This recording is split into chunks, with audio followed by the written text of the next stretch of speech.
नमस्कार, मैं बरखा त्रिवेदी सी न्यूज़ भारत में आप सभी का स्वागत करती हूं। वक्त हो चुका है न्यूज़ बुलेटिन का। बुलेटिन में खबरों को शुरू करेंगे आजमगढ़ की खबर से, जहां बीती रात एक युवक को मारी गई गोली, घायल युवक हुआ वाराणसी रेफर। आगे देखेंगे बेमेतरा की खबर, जहां विधायक ने 22 करोड़ 12 लाख की लागत से बनने वाली ओपन जेल का किया भूमि पूजन। इसी के साथ रुक करेंगे मऊ की खबर की ओर, जहां चूल्हे की चिंगारी से गैस सिलेंडर फट गया, जिससे 6 रिहायशी झोपड़ियों को लिया अपनी चपेट में। ऐसी तमाम खबरों पर आइए विस्तार से करते हैं चर्चा। आजमगढ़ के थाना अहिरोला में बीती रात एक युवक को गोली मारी गई है और इस पूरी घटना का खुलासा प्रेस कॉन्फ्रेंस में पुलिस अधीक्षक अनुराग आर्य ने किया। कल रात्रि लगभग 8 बजे थाना क्षेत्र अहिरोला अंतर्गत एक व्यक्ति आलोक निषाद पुत्र माखन निषाद उम्र 27 वर्ष को पेट में गोली लगने की सूचना प्राप्त हुई। पुलिस के द्वारा मौके पर पहुंचकर तत्काल इनको हॉस्पिटल भेजा गया, जहां इनकी स्थिति सामान्य है। वादी देवेंद्र निषाद की तहरीर पर एफआईआर नंबर 425/22 धारा 307 आईपीसी विरुद्ध वीरेंद्र निषाद, रामजौर निषाद और मोनू निषाद पंजीकृत किया गया है। अभी तक की विवेचना से तथ्य प्रकाश में आए हैं कि आलोक निषाद जो मजरूब हैं, जिनको गोली लगी है, इनकी शादी मुख्य अभियुक्त वीरेंद्र निषाद की सगी बहन से हुई थी। वीरेंद्र निषाद इनके सगे साले हैं। इन्हीं के ऊपर आरोप लगाया गया है कि इनके द्वारा घटना कारित की गई है। इसके साथ साथ यह भी तथ्य प्रकाश में आया है कि वादी देवेंद्र निषाद ये लगभग 3 साल से 376 और पॉक्सो एक्ट के मामले में जेल में था। अक्टूबर के महीने में जेल से छूट के आया है। जो उस मुकदमे में जिस लड़की के द्वारा मुकदमा पंजीकृत कराया गया था, उसके परिवार के रामजौर निषाद और मोनू निषाद को भी इस मुकदमे में नामजद किया गया है। इन सभी पहलुओं पर पुलिस की वर्तमान में जांच चल रही है। जो भी अभियुक्त इस घटना में शामिल होंगे, उनके विरुद्ध कठोर कार्रवाई करते हुए विवेचना पुलिस के द्वारा संपादित की जाएगी। आजमगढ़ से सी न्यूज़ संवाददाता सीबी भास्कर की रिपोर्ट। बेमेतरा में विधायक आशीष छाबड़ा ने किया ओपन जेल का भूमि पूजन। 22 करोड़ 12 लाख की लागत से बनेगा ओपन खोला जेल। 35 एकड़ जमीन में ग्राम पथर्रा में बनेगी। आपको बता दें कि ओपन जेल के प्रारंभ होने से गंभीर किस्म के अपराध में संलिप्त नहीं होने वाले अपराधियों को इस जेल में स्थानांतरित किया जा सकेगा तथा उन्हें जीवन की मुख्य धारा में लौटने में सहायता करने के उद्देश्य से उन्हें व्यावसायिक प्रशिक्षण, साथ ही साथ अन्य जीविकापोर्जन के विविध कार्य भी सिखाए जाएंगे। खुला जेल का सौगात मिला। देखिए, बेमेतरा विधानसभा के ग्राम पथर्रा में एक खुली जेल का निर्माण होने जा रहा है, जिसकी लागत लगभग 22 करोड़ से कुछ ऊपर है और 200 कैदी बंदी की क्षमता वाला यह खुला जेल होगा। अपने आप में प्रदेश का ये पहला जेल है और इसमें जो अच्छे आचरण वाले कैदी हैं उनको ला के एक प्रशिक्षण के रूप में, ताकि यहाँ से निकलने के बाद वो अपने समाज की मूल धारा में जुड़ सके, परिवार का जीविका यहाँ से चला सके, एक प्रशिक्षण केंद्र के रूप में उसको यहाँ सरकार विकसित करने जा रही है। मैं उसके लिए प्रदेश के मुख्यमंत्री भूपेश बघेल जी और माननीय मंत्री ताम्रध्वज साहू जी के प्रति आभार व्यक्त करता हूँ। खुला जेल कब तक बनकर तैयार होगा? लगभग 1.5 साल का ये प्रोजेक्ट है और मैंने निर्देश दिया अधिकारियों को कि जितना जल्द से जल्द हो सके इस खुला जेल का निर्माण हो जाए, ताकि इसका लोकार्पण जल्द से जल्द कराया जा सके। बेमेतरा से सी न्यूज़ संवाददाता संजू जैन की रिपोर्ट। उत्तर प्रदेश के मऊ जनपद के मधुबन तहसील क्षेत्र दुबारी के ग्राम पंचायत गजियापुर के छावनी में चूल्हे की राख से निकली चिंगारी ने देखते ही देखते 6 रिहायशी झोपड़ियों को अपनी चपेट में ले लिया। दरवाजे पर रखी एक बाइक एवं एक डीजल इंजन भी पूरी तरह जल गया। आग से घर में रखा गैस सिलेंडर भी जोरदार धमाके के साथ फट गया, जिससे आग बुझाने की कोशिश में लगे लोगों के बीच अफरा तफरी मच गई। गनीमत ये रही कि गैस सिलेंडर के फटने से कोई हताहत नहीं हुआ। वैसे आग लगी कि इस घटना में 6 लोगों के मकान, साथ में इन घरों में रखे हुए गृहस्थी के सामान जलकर राख हो गए हैं। घटना की सूचना पर मौके पर पहुंची पुलिस ने ग्रामीणों के सहयोग से किसी प्रकार आग पर काबू पाने में सफलता हासिल की है। मऊ से सी न्यूज़ संवाददाता प्रमोद विश्वकर्मा की रिपोर्ट। मेरठ थाना लिसाड़ी गेट क्षेत्र में चोरों का आतंक। शाम ढलते ही चोरों ने घर को बनाया निशाना। मात्र 1 घंटे में लाखों रुपए की चोरी की घटना को चोरों ने अंजाम दिया है।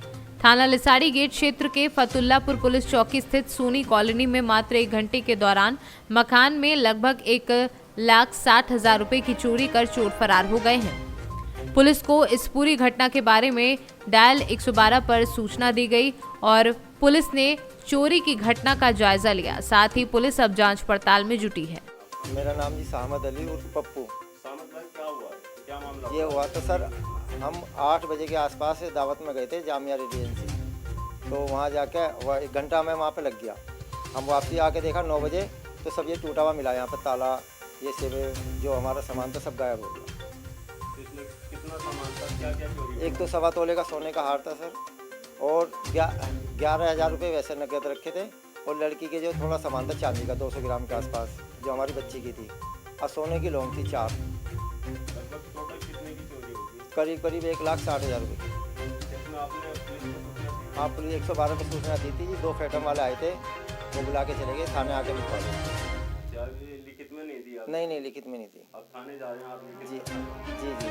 कौन सी कॉलोनी? ये सोनी कॉलोनी लगती है, कौन से थाने क्षेत्र? ये दिसाड़ी गेट थाना थे।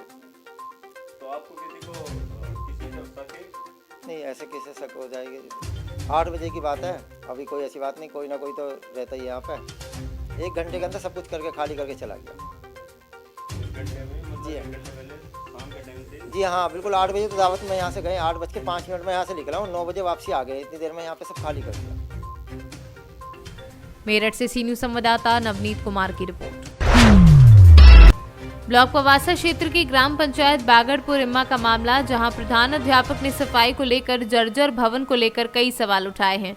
सफाई कर्मचारी पर आरोप लगाया कि सफाई कर्मचारी रेगुलर स्कूल नहीं आता है और 4 से 5 दिन में सफाई कर्मी स्कूल में सफाई करने आता है। मैम क्या नाम है आपका? जी, मेरा नाम आरिफ सुल्ताना है, मैं यहाँ पर प्रधानाध्यापक हूँ। प्रधानाध्यापक हूँ।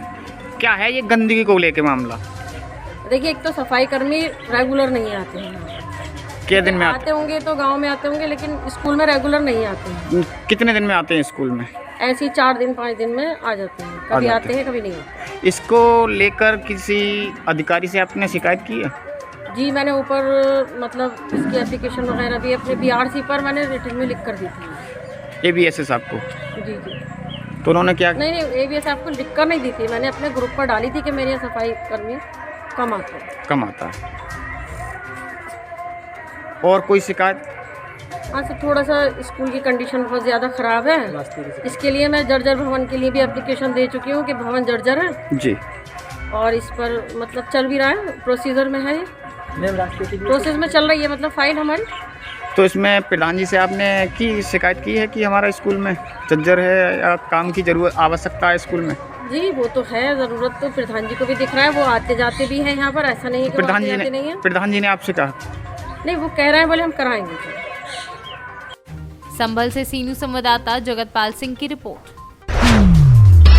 जनपद बुलंदशहर के छतारी में पधारे बागेश्वर धाम के महाराज धीरेन्द्र जी 8 दिसंबर से 14 दिसंबर तक चलेगी श्रीमद् भागवत कथा। बता दें कि जनपद बुलंदशहर के छतारी में धीरेन्द्र महाराज के द्वारा श्रीमद् भागवत कथा का आयोजन किया गया, जिसमें श्रद्धालुओं का तांता लगा हुआ है। पूरे भारत के अलग अलग जगहों से लोग आ रहे हैं बाबा की भागवत को सुनने के लिए। उनके एकमात्र दर्शन की लालसा सभी भक्त रखते हैं। मौजूद है जनपद बुलंदशहर के छतारी में, और जैसा कि आपको दिखा रहे हैं हम वीडियो के माध्यम से, यहाँ पर जो जनता खड़ी हुई है, जो बागेश्वर धाम है धीरेन्द्र महाराज जी है, उनके एक झलक के लिए ये सारी जनता खड़ी हुई है। हम जनता से जानने का प्रयास करेंगे। आपको बता दें, आप देख सकते हैं लगातार जो जनता है एक झलक पाने के लिए लगातार इतनी व्याकुल है, लगातार अपनी आंखें जो है लगातार सामने जमाई हुई है ताकि बाबा आए और उनके दर्शन मिल जाएं। आप देख सकते हैं, हम जानने का प्रयास करेंगे और कुछ लोग यहाँ मौजूद हैं, हम जानने का प्रयास करेंगे कहाँ से वो आए हैं और कैसे आए। तो आप कहाँ से आए? जी, मैं संभल से हूँ। संभल से आए हैं बाबा के दर्शन के लिए? जी, दर्शन करने के लिए। तो पहले भी कभी कहीं गए हैं? हाँ, मैं इनके महाराज जी के धाम पे गया था, छतरपुर गढ़ा। अच्छा, छतरपुर गढ़ा बागेश्वर धाम जहाँ है वहाँ गए थे। तो क्या लगता है बाबा की कृपा किस तरीके से चलती है?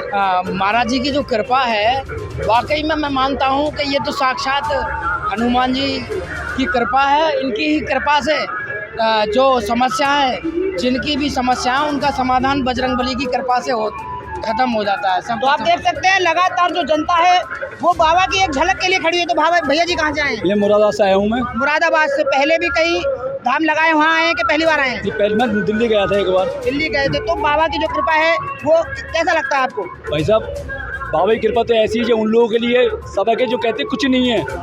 बाबा की शक्ति आओ और देखो बाबा के धाम पे आकर के कि बाबा की शक्ति कैसी है। यहाँ पे सभी की समस्याओं का निवारण 100% होता है। जय बागेश्वर धाम की।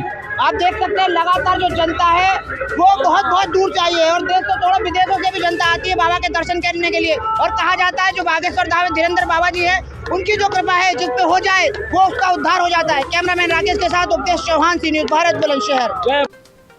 बुलंदशहर से सी न्यूज़ संवाददाता उपदेश चौहान की रिपोर्ट। छत्तीसगढ़ में वन विभाग की मनमानी चरम पर है। जिले के लटोरी बिट में रेंजर अपने मनमानी से गरीबों की मजदूरी की जगह सीपीटी गड्ढा करवाने के लिए जेसीबी का इस्तेमाल कर गरीबों के साथ छलावा कर रहे हैं। इसी के बाद जब उनसे बात करना चाहा तो उन्होंने धमकी देते हुए उल्टा सीधा कहा। आज अपन खड़े हैं सूरजपुर जिले के लटोरी रेंज में, तो यहाँ पे वन विभाग के आला अधिकारी तो बोला जाए यहाँ के सर्वे सर्वा जो रेंज ऑफिस के रेंजर होते हैं इनके द्वारा घोर लापरवाही हमारे ज़िले में सामने आया है। आइए हम आपको रूबरू कराएंगे कि किस तरह से यहाँ के रेंजर झोल झाल में संलिप्त हैं। आइए हम दिखाएंगे कि यहाँ पे जो सीपीटी गड्ढा होता है मजदूरों के हक के लिए जो काम कराया जाना है, लेकिन इसको जेसीबी दो लगा करके किस तरह से यहाँ पे गड्ढा करा रहे हैं। छत्तीसगढ़ से सी न्यूज़ संवाददाता सूर्य नारायण की रिपोर्ट। गोरखपुर के पीपीगंज थाना में समाधान दिवस का आयोजन किया गया, जहां थाना समाधान दिवस की अध्यक्षता थाना प्रभारी दीपक सिंह ने की। कार्यक्रम का संचालन नायब तहसीलदार कैंपियरगंज राकेश कुमार कन्नौजिया ने किया।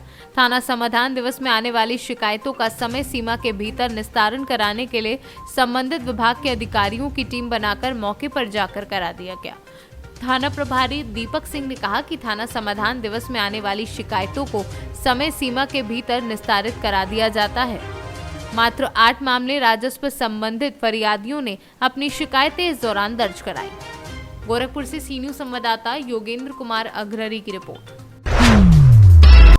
महोबा शहर कोतवाली क्षेत्र के नरसिंह कुटी मंदिर के पास रफ्तार का कहर देखने को मिला, जहां तेज रफ्तार अनियंत्रित बुलेट मोटरसाइकिल और कार की भिड़ंत में 3 लोगों की दर्दनाक मौत हो गई। घटना की सूचना मिलते ही परिजनों में कोहराम मच गया, तो वहीं मौके पर पहुंची पुलिस ने शव को पंचनामा कर पोस्टमार्टम के लिए भेज मामले की जांच शुरू कर दी है। सर खड़े थे, बहन को बैठा रहे थे गाड़ी में, वहाँ जा रहे थे पिताजी के फूल लेके इलाहाबाद। छोटा भाई खड़ा था गाड़ी के पास, मोटरसाइकिल जो बुलेट आई बहुत स्पीड में थी, सर मारते हुए वहीं गिर गई थी नरसिंह कुटी।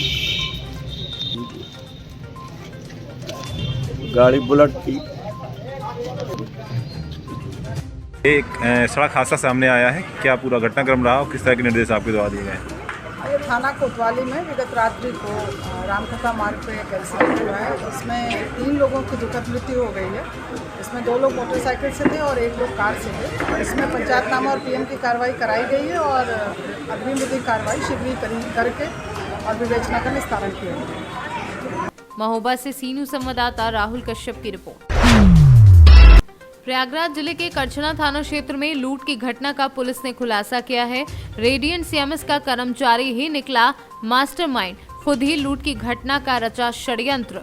करछना थाना से महज 500 मीटर की दूरी पर साधु कुटी चौराहे के पास बैंक ऑफ बड़ौदा के सामने मोटरसाइकिल सवार बदमाशों द्वारा लूट की घटना की जानकारी अजीत पांडे द्वारा दी गई, जिसके बाद हड़कंप मच गया।